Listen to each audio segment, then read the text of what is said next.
Bonsoir et bienvenue en ce vendredi 7 mai 2021.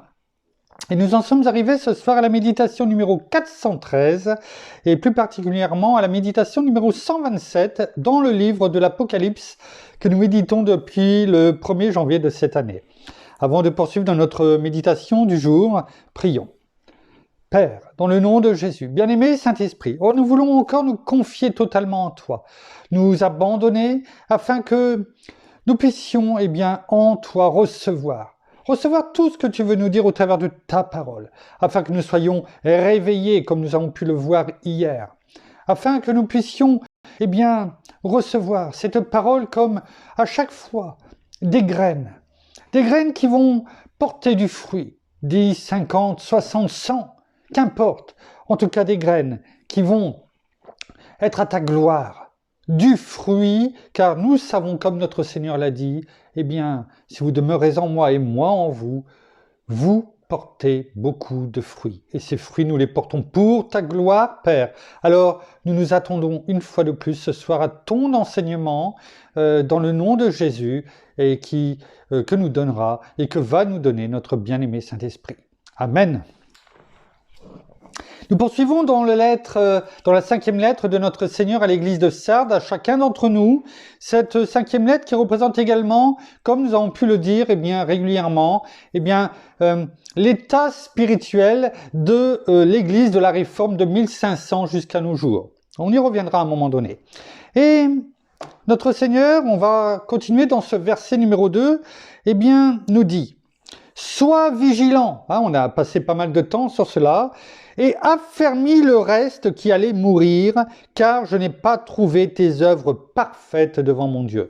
Hier, nous avions repris, on va dire, notre habitude. Ce n'est pas une habitude religieuse, ce n'est pas non plus, quelque chose qui est... barbant, rasoir, pas du tout. Après avoir vu l'environnement de tout cela, d'être vigilant, nous avions vu ce que cela voulait dire mot à mot, et ce que notre Seigneur voulait dire dans sa version originale, version grecque. Et nous avons expliqué, je ne vais pas revenir dessus, et nous avions terminé hier sur le « sois vigilant » et ET, qui vient de la conjonction grecque kai, qui veut dire « tous deux », c'est-à-dire... Il y a une corrélation entre les deux. Entre les deux quoi? Entre justement, sois vigilant et affermis le reste. C'est ce que nous allons tenter de comprendre ce soir. Le reste et affermis le reste qui allait mourir. Alors, affermi. Affermi, ça vient du verbe grec stérizo. Stérizo, c'est-à-dire rendre stable, affermir, fixer, placer fermement, fortifier. C'est intéressant, fortifier, quelque chose qui est fortifié, c'est-à-dire qu'on construit quelque chose autour, rendre ferme, rendre constant. On comprend aussi dans ce que la parole nous dit dans Éphésiens chapitre 6, versets 10 à 18, lorsque la parole nous dit « Tenez donc ferme », on l'a vu, à rendre ferme. La parole nous rend ferme, mais aussi rendre constant. Et prendre la résolution. Alors, on va regarder parce que c'est important, il y a toujours notre part à faire. Notre Seigneur a tout fait. Il a fait le plus, s'il n'avait pas fait justement ce qu'il a fait, nous serions même pas là pour discuter aujourd'hui, pour méditer. Notre Père a pris la décision, il a demandé qui est-ce qui se porte volontaire, pour venir nous sauver, nous reconnecter avec notre Père, et notre Seigneur s'est porté volontaire. Et ça montre qu'il a dû lui-même faire une action. C'est-à-dire tout abandonner pour venir nous rencontrer ici sur la terre et nous enseigner, nous montrer le chemin. Souffrir de Gethsémanée jusqu'à Golgotha. Et même avant, je dirais même spirituellement parlant, moralement. Et souffrir aussi physiquement. Il a fait sa part. Et au travers de cela, il nous montre aussi que nous devons aussi faire notre part. Bien sûr, C'est lui qui fait tout en nous, parce que notre Père en a voulu ainsi. C'est lui qui nous donne tout. Mais nous ne devons pas simplement rester là assis et attendre. Nous devons aussi faire notre part. À chaque fois, ce pas de foi, afin que tout ce qu'il nous a dit, eh bien, on le voit se matérialiser devant nous. Notre Seigneur l'a dit lui-même. Ne t'ai-je pas dit que si tu crois, tu verras la gloire de Dieu? Si tu crois, tu verras. Il y a toujours quelque chose à faire de notre part. Parce que ce pas de foi, cette action que l'on mène, eh bien, non seulement permet à notre Saint-Esprit eh bien d'agir en nous et de nous faire passer, c'est comme dans un escalier. Si vous voulez arriver en haut de l'escalier, eh bien, il va falloir monter une marche à la fois, enfin, peut-être 2 pour ceux qui sont, ou 3 peut-être pour ceux qui sont les plus physiques, tant mieux. Mais c'est pas ce que notre Seigneur nous demande. Il nous demande pas de passer des étapes, il nous demande pas de franchir les étapes 2 à 2. Il nous dit, prends le temps. Apprends, parce que si tu sautes les étapes, eh bien il y a quelque chose qui te manquera. Donc ce n'est pas la peine de vouloir monter les escaliers 2 à 2, mais de prendre marche après marche. Mais si on veut arriver là-haut, eh bien il faut prendre le début et il faut gravir les marches les unes à la fois. Comme dans une entreprise, eh bien si on veut arriver et gravir les échelons, c'est bien dire gravir les échelons. Si on peut quelquefois aller plus vite, certes, mais si on ne les passe pas, eh bien, il y a quelque chose qui va nous manquer. Il y a quelque chose qui va, si on passe trop vite, eh bien, qu'on ne pourra pas comprendre pour ceux qui ont ce poste aujourd'hui. Et finalement, c'est ce qui se passe malheureusement aujourd'hui. Il y a des personnes qui sortent d'école, des énarques, et qui sont tout de suite mis à la tête de grandes entreprises. Oui, ils sont intelligents, mais ils ne comprennent pas ceux qui sont en dessous d'eux. Ils raisonnent avec leur intelligence, avec ce qu'ils ont appris, avec l'environnement dans lequel ils étaient, c'est-à-dire les personnes comme eux. Et finalement, eh bien, ils ne comprennent pas ceux qui sont en dessous, parce qu'ils ne sont pas passés par leur poste. Et notre Seigneur nous dit, marche dans mes pas. Ainsi, eh bien, tu vas comprendre non seulement ce que j'ai voulu te montrer en venant sur terre, parce que finalement, il aurait pu tout faire de là-haut. S'il est venu sur terre, c'est bien pour nous enseigner, pour nous montrer les choses, pas à pas.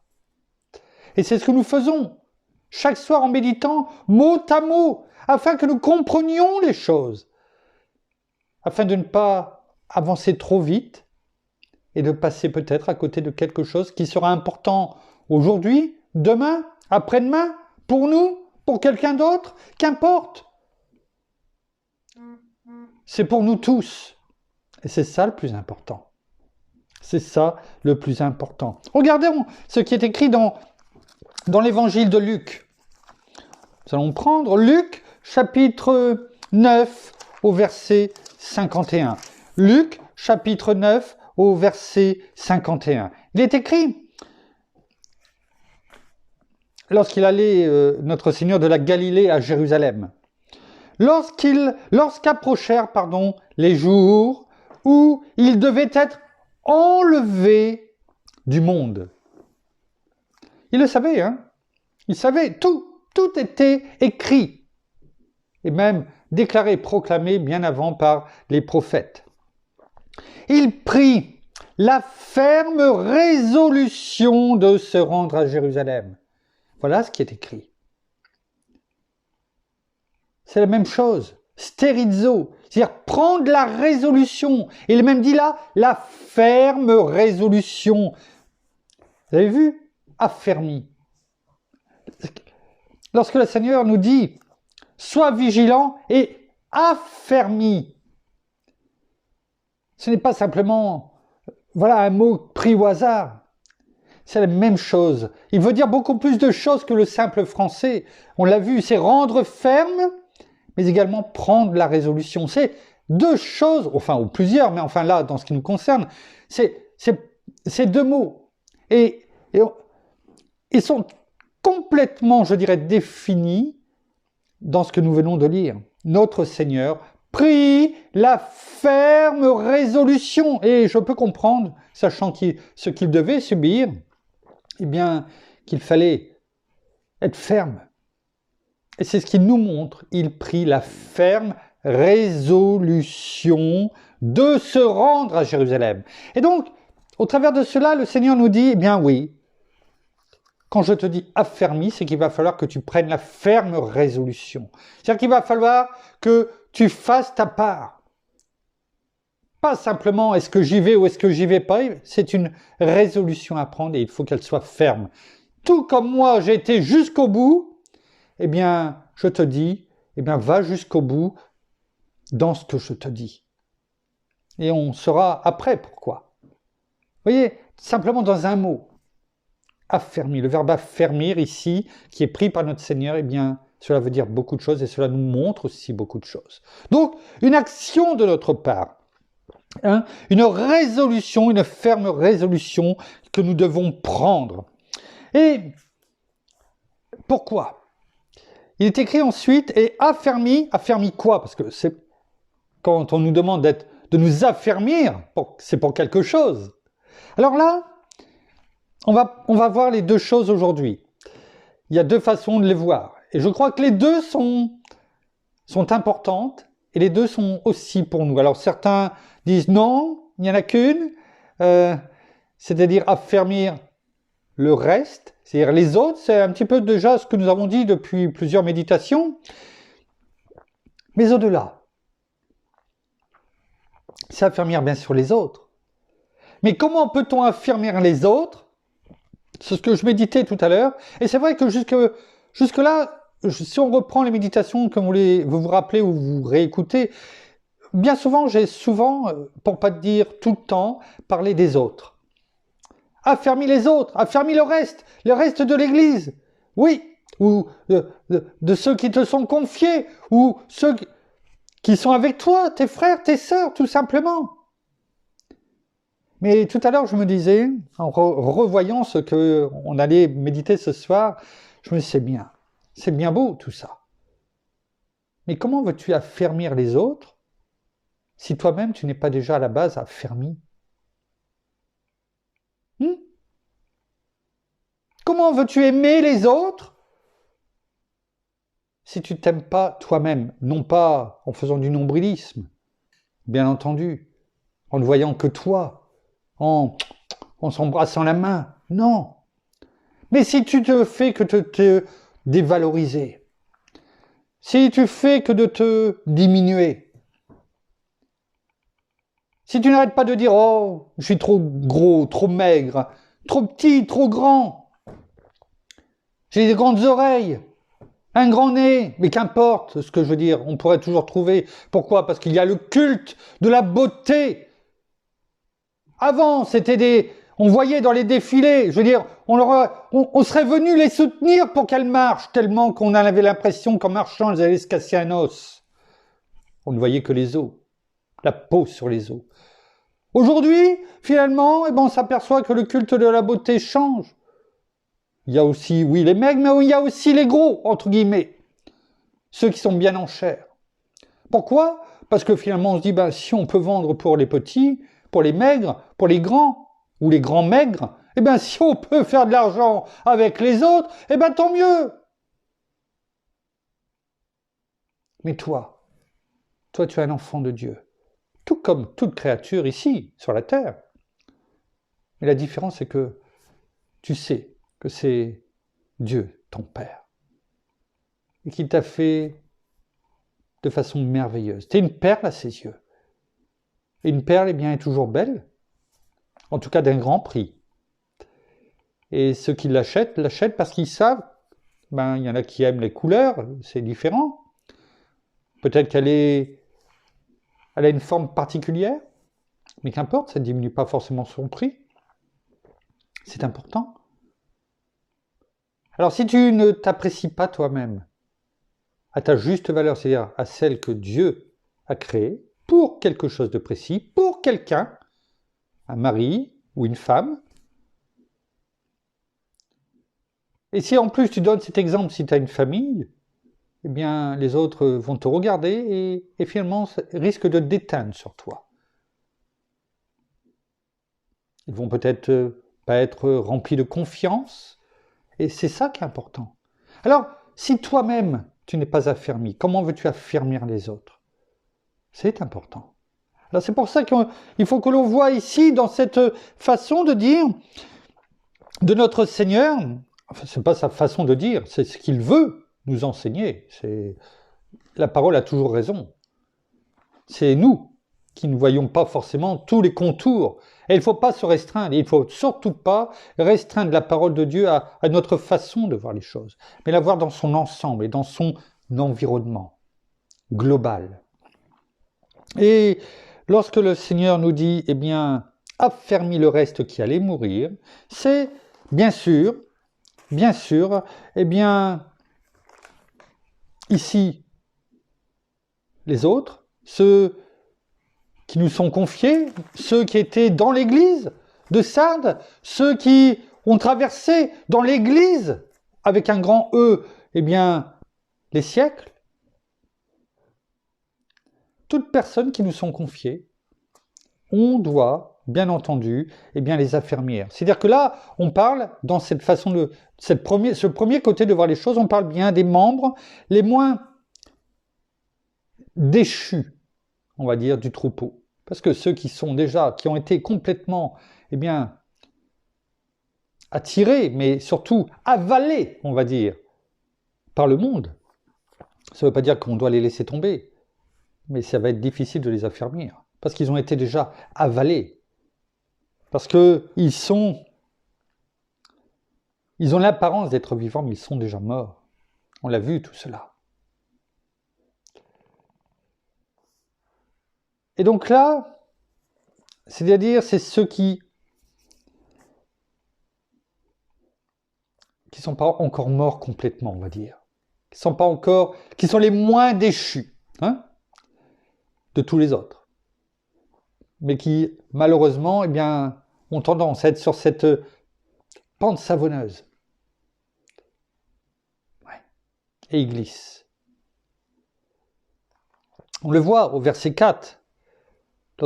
On reviendra dessus, mais simplement en le lisant, le Seigneur nous dit, cependant tu as à Sardes, c'est-à-dire là dans l'église, tu as à Sardes quelques hommes, il n'y en a pas beaucoup, quelques hommes, qui n'ont pas, hommes au sens large, qui n'ont pas souillé leurs vêtements.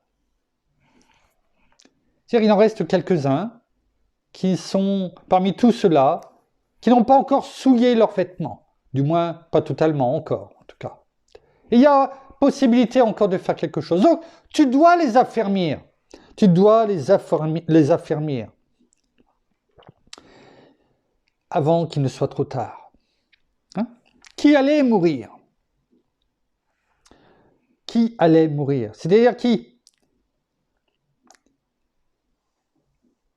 sont à peine spirituellement encore vivants. Pourquoi? Parce qu'il ne dit pas qu'ils sont vivants. Non. Et affermis le reste qui allait mourir. C'est-à-dire que si tu n'étais pas intervenu parce que je t'ai dit de les affermir, de prendre cette résolution d'aller vers eux et puis de les enseigner, de les fortifier, eh bien ils allaient mourir totalement, complètement. Ils auraient rejoint tous les autres, ceux qui sont morts.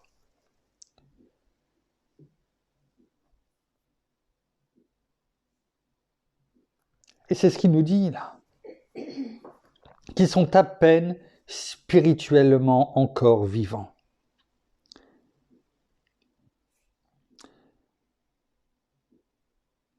C'est-à-dire, là, dans cette version, j'ai à ce côté église, frères, sœurs, ensemble, eh bien, le Seigneur exhorte l'église au sens large, Sardes, nous et toute église, eh bien, à affermir, à rendre ferme, à prendre la résolution par une sincère repentance, parce qu'on revient toujours à la base, aux fondations, par une sincère repentance,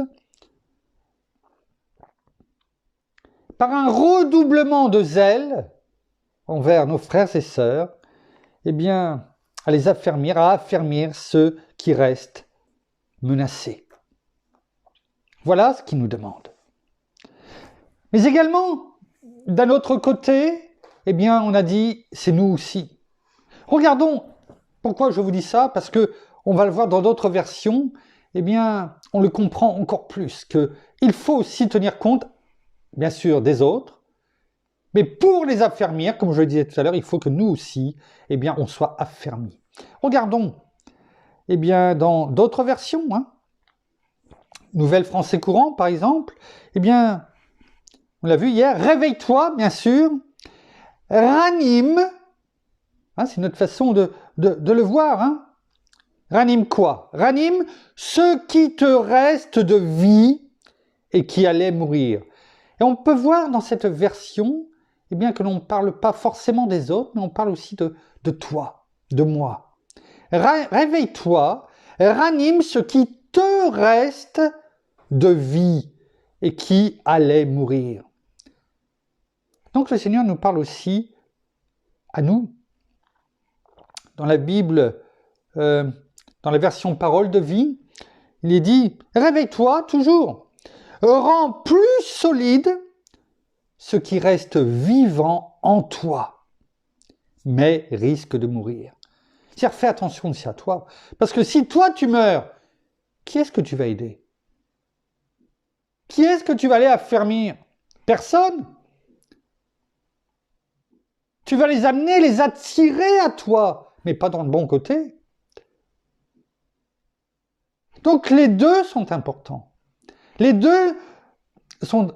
On ne doit pas négliger l'un, bien sûr, qui va entraîner l'autre, parce que tu dois faire ta part aussi envers les autres. C'est une évidence. La parole nous le dit, c'est un commandement. Aimez-vous les uns les autres, comme je vous ai aimé. Mais le Seigneur nous a montré comment nous devons aimer. Comme lui. Est-ce que vous croyez est-ce que vous avez vu au travers de la parole à un moment donné où il a dit « Oh, qu'est-ce que je suis pas bien. Qu'est-ce que je suis moche. Est-ce qu'il s'est dénigré? Non. Jamais. Jamais. Il a adoré son Père. Il a fait sa volonté tout simplement. À nous de faire la volonté de notre Père et de notre Seigneur au travers de son enseignement, en laissant le bien-aimé Saint-Esprit, notre bien-aimé Saint-Esprit en nous, nous diriger, nous montrer toutes choses. Et la parole nous dit, eh bien, affermis ce que tu as encore, c'est-à-dire en toi, ce que tu as encore de ton premier amour, de ton enseignement que je te donne, avant que cela ne vienne à mourir complètement. C'est pour cela que je disais aussi, il est bon, eh bien, d'avoir cette sincère repentance, toujours revenir, eh bien, à la base, c'est-à-dire à la croix.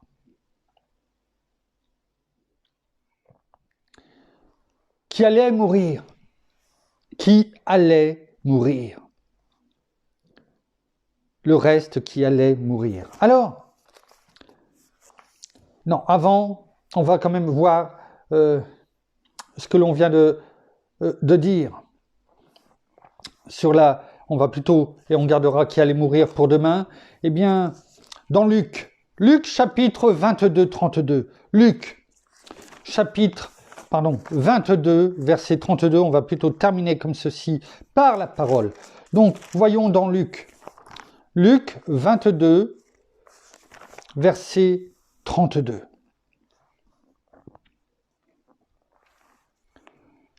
Cela montre bien que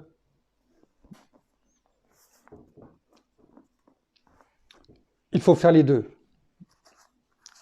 S'occuper de soi, dans le sens de notre Seigneur, et affermir les autres. Les deux. Les deux vont ensemble.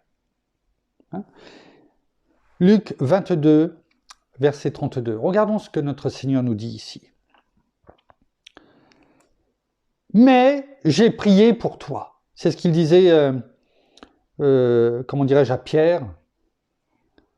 Il dit, mais j'ai prié pour toi. Il le dit à chacun d'entre nous. Afin que ta foi ne défaille pas. Donc là, il parle bien à lui. Peut-être que tu n'as pas pu, il dit à Pierre, Tu ne l'as pas vu arriver, Satan, ce qu'il a fait. Ce qu'il voulait te rabaisser, te faire tomber ta foi, te la diminuer, appuyer dessus peut-être parce que là, à un moment donné, il a touché à un endroit où ça faisait mal. Du doute, de l'incrédulité. Quelque chose que tu voulais, que tu n'as peut-être pas encore eu et tu commences à te poser des questions. Là, Satan appuie sur ta foi. Non, restons fermes. Quelles que soient les circonstances, dans la tempête, notre Seigneur est toujours avec nous, ou il nous regarde en tout cas au début, et puis il vient vers nous, comme il a marché sur l'eau, pour aller vers les apôtres, les disciples, quand il a vu que c'était le moment de venir. Il ne nous abandonnera pas, il ne nous délaissera pas. Et là, il le dit à Pierre, « Mais j'ai prié pour toi afin que ta foi ne défaille pas. Et toi ?» Donc voilà, maintenant que j'ai fait quelque chose pour toi, maintenant que dans le Seigneur, tu t'es renouvelé, tu as eu ce zèle, tu t'es repenti. Maintenant que j'ai fait quelque chose pour toi, maintenant tu vas faire quelque chose pour les autres. C'est ce qu'il nous dit. Et toi, quand tu seras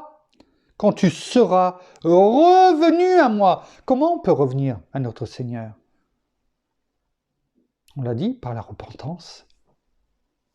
Parce qu'on s'est rendu compte, notre Seigneur nous a ramenés par son enseignement. Il nous a touchés peut-être ce soir, là il te touche, il me touche. Et il dit, reviens à moi.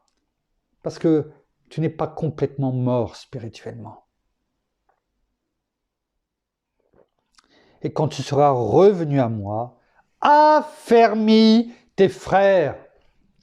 Donc cela montre bien qu'il faut d'abord passer par soi, et ensuite, une fois qu'on est venu se repentir, par exemple, là, tu peux affermir tes frères. C'est pourquoi j'aime pas la façon stricte et rigide de certaines théologies. Je ne dis pas qu'elles sont mauvaises, mais certaines disent, c'est cela, point final, c'est cela que notre Seigneur a voulu dire. Ou d'autres, non, c'est que pour toi. Comme on vient de le lire, là, dans d'autres versions. Non, pour moi, les deux sont importants. Je ne dis pas que j'ai raison, mais la parole, en tout cas, nous montre que c'est bien les deux. Dans Ézéchiel, chapitre 34, au verset 4, il est écrit « Vous n'avez pas fortifié celle qui était faible. » On parle des brebis. Celle qui était faible, soignée, celle qui était malade. Pardon. Vous n'avez pas fortifié celle qui était faible, soigné celle qui était malade, pensé, dans le sens mettre un pansement, pensé celle qui était blessée, vous n'avez pas ramené celle qui s'égarait. Cherchez celle qui était perdue, mais vous les avez dominées avec force et avec rigueur. Non. On ne doit pas toiser les gens. On ne doit pas leur dire... Là, on parle de frères et de sœurs. Les brebis, c'est les enfants de Dieu. On n'est pas supérieurs les uns aux autres. On est enfants de Dieu. Quel que soit le ministère que nous avons, n'oublions pas que ministère, ça veut dire service. Servir pour qui ? Tout comme le Seigneur nous l'a montré, il a lavé les pieds des disciples lors du dernier repas. Il s'est fait serviteur pour eux. Et pourtant, c'était le Fils de Dieu, le Messie, le Seigneur, le Sauveur, le Roi des rois, le Seigneur des seigneurs. Et nous nous sentirions supérieurs aux autres, à nos frères et sœurs ? Que nenni.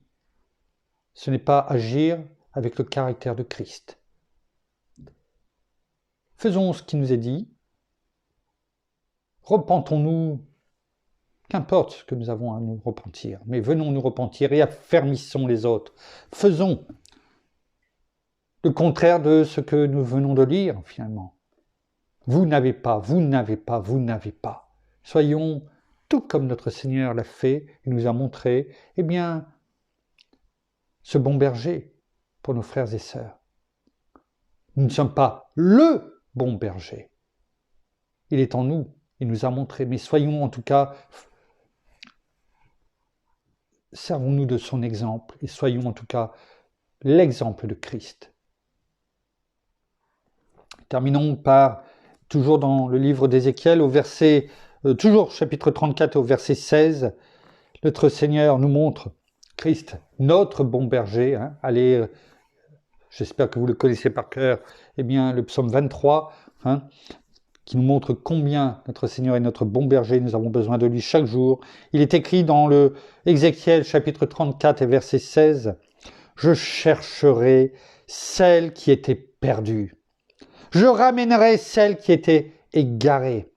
Je panserai celle qui est blessée et je fortifierai, affermir, celle qui est malade. » En fait, on voit bien entre le verset 4 et le verset 16, c'est l'opposé. Là, au verset 4, il nous dit « Tu n'as pas fait ça, tu n'as pas fait ça, tu ne l'as pas fait.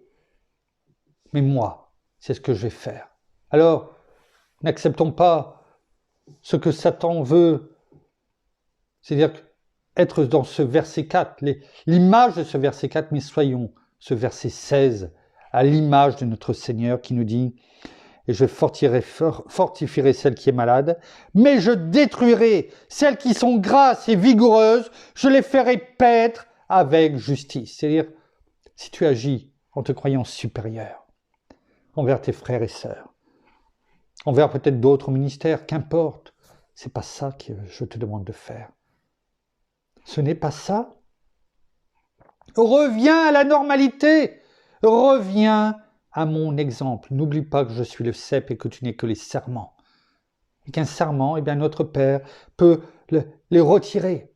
Le vigneron, s'il ne porte pas ce cep suffisamment de fruits, eh bien, on peut le couper, afin que justement les autres serments soient plus vigoureux. Ce n'est pas ce que je veux, nous dit notre Seigneur. C'est pourquoi il nous avertit au travers du prophète Ézéchiel, eh bien, il nous dit, eh bien, sois comme moi, cherche celles qui étaient perdues, ramène celles qui sont égarées, pense celles qui sont blessées et fortifie, affermis celles qui est malade. C'est cela la parole de ce verset. De ce verset, donc, 2 de ce chapitre 3 du livre de l'Apocalypse, et affermis, sois vigilant, on ne va pas revenir dessus, et affermis le reste qui allait mourir. Alors, fortifions-nous à faire cet acte, à prendre cette décision, cette ferme résolution, eh bien de suivre l'exemple de notre Seigneur et de surtout obéir à la parole de Dieu. Nous verrons pourquoi après. Merci Père, merci Seigneur, merci bien-aimé Saint-Esprit, une fois de plus, pour ce que tu nous as montré ce soir. Oui, ton enseignement est tellement bon, tellement bon. Il nous fortifie chaque jour, depuis maintenant 413 méditations.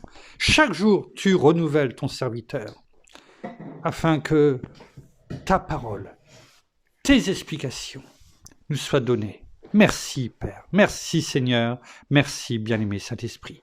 Nous terminons par la prière. Merci Seigneur, et bien encore pour cet enseignement, merci encore pour ta parole, merci parce que elle nous fortifie chaque jour, merci parce qu'elle nous fait toujours avancer, toujours plus loin avec toi, merci parce que nous voulons continuer d'avancer avec toi, à nos côtés. Alors même si il y a des moments difficiles, afin que nous puissions nous aussi vaincre toutes ces choses, parce que nous savons que nous ne pourrons pas les vaincre seuls, mais que c'est avec toi, toi à nos côtés, toi qui nous donnes ta force et ta protection.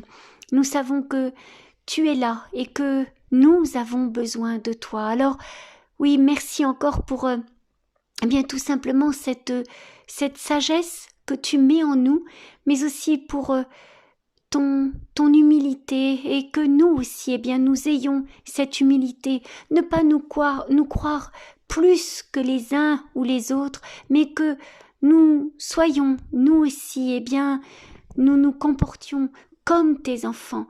Recherchons aussi cette humilité, mais aussi que nous puissions aussi nous-mêmes, être affermis en ta parole, que nous puissions continuer de la recevoir, mais aussi de la mettre en pratique, afin de fortifier notre foi chaque jour un peu plus, afin que nous aussi, nous soyons affermis, nous soyons forts, afin que nous aussi, nous puissions encourager et fortifier ceux qui sont autour de nous, ceux qui faiblissent, ceux qui ont besoin d'aide, ceux qui sont là et qui ont besoin tout simplement de paroles encourageantes ou simplement de notre présence tout simplement. Soyons aussi, rendons-nous aussi disponibles pour nos frères et sœurs. Sachons aussi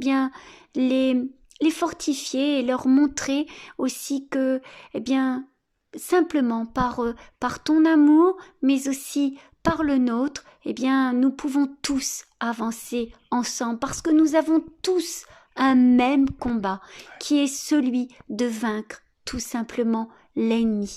Alors nous voulons tous être ensemble, parce que nous sommes tes enfants. Nous savons que tu nous aimes. Alors oui, nous aussi, nous voulons nous aimer les uns les autres et surtout nous fortifier les uns les autres, sachant que nous avons tous besoin les uns des autres, sans nous croire plus supérieurs les uns aux autres, mais c'est ensemble que nous sommes plus forts contre simplement l'ennemi.